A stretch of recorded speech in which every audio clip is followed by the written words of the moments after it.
You're watching E.T.N, where we don't do news, we just talk entertainment. Share and subscribe.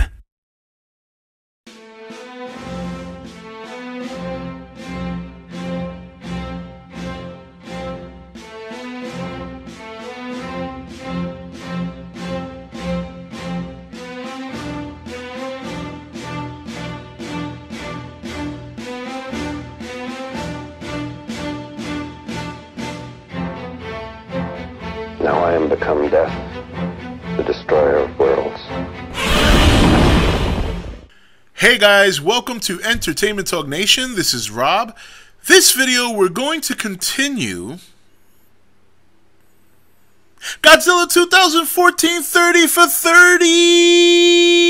Yes. Yes. Day 11. Day 11. Oh boy. 11 days. Can you guys believe it? I cannot believe it's 11 days left, man. Oh man, I'm so excited. I am just like, eee. All right, it's been a long wait. Oh God, it's been a long. It's hard to believe it's just like at the reach is right. It's just right there. You know what I mean?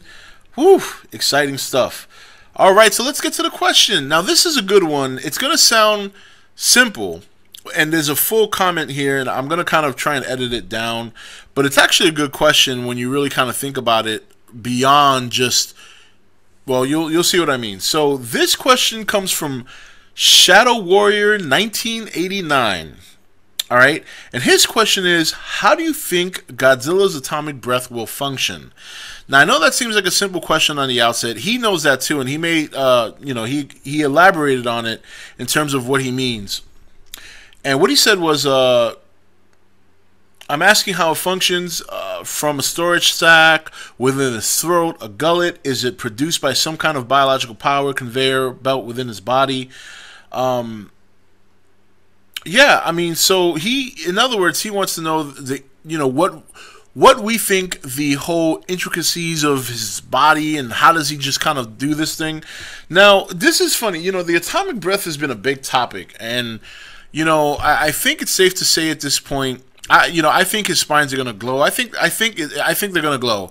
The reason I think that is, number one, a couple of weeks ago, Gareth Edwards did an interview with Toho Kingdom where he blurted out blue spines. All right, and then there were pictures on The Nation today showing the game and showing his back lighting up, just like, and so I think we're gonna see that.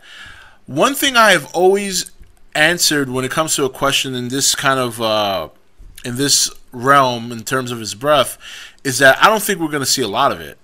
I really don't. I think we're going to see it maybe a couple of times when he absolutely needs it and when he's in a desperate moment. So with that said, I think it's, in my opinion, I think it functions in some sort of way that he doesn't use it a lot because it drains his energy, or it drains his power, or it makes him weak. And, we know it comes from his mouth. In terms of how it would work inside his body, I would think it's some sort of like, oh man, I know this sounds kind of corny, but I would think it's something that's in his body that builds up and then he needs to release it.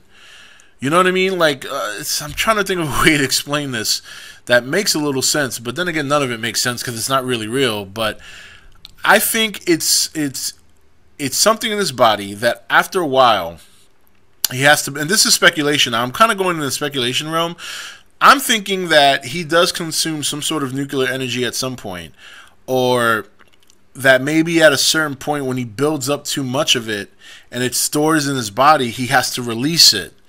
And, not that he can't hold on to it, but if he consumes nuclear energy and then, like, let's say full, you know what I mean? Like he's full.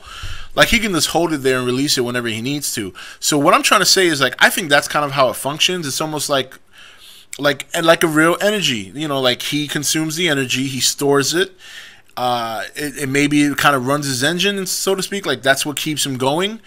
And the reason he doesn't use it loosely is because if he does, he either needs to consume it again, or he just has to rest, or he just has to, like, that's it, I can't go anymore. You know, maybe that's why he was asleep for so long, because he didn't have any nuclear energy to consume where he was. Or, you know, I don't know. I'm kind of going way off left field here, because it is an interesting question where you really think about it, because we might get an answer in the movie for that. I would think they have to answer that. Like, they have to elaborate, or at least touch upon the first time they see it, what is that and where did that come from and how does he do it? Now, it could be something that catches everybody off guard and they just don't have an answer for it. And then, you know, who knows, maybe down the line, if there ever is a sequel, they'll elaborate it on a little bit more. But yeah, I think that's me. I mean, that's just me. I think it's a sort of, it's his engine. It's an engine. You know, he consumes nuclear energy, he stores it, it keeps him going. He won't shoot the breath unless he absolutely needs to, because he needs to hold on to that energy to function, to do what he does. But in a moment where his back's against the wall and he's in danger, he'll release it as a high energy blast to destroy or kill whatever's cornering him. But after that, it's like, you know, he's out of breath, you know, whatever. So, but what do you guys think? How do you think his atomic breath will function? Where do you think it will come from? You know, do you have some sort of, you know, anatomy blueprint that maybe you worked on as a hobby, being a Godzilla fan, that you think, okay, well, this, and this comes from here, and that connects to this, and then he shoots it? I don't know. Mine's is this, again, I do these videos on a whim, so that's just kind of what popped in my head, and I was just kind of rolling with it. So let's see what you guys have to say. How does Godzilla's atomic breath function? What do you think? This is Rob signing off for E.T.N, where we don't do news, we just talk entertainment. Take it easy. Thank you for watching E.T.N. Don't forget to subscribe and join the Nation Facebook page.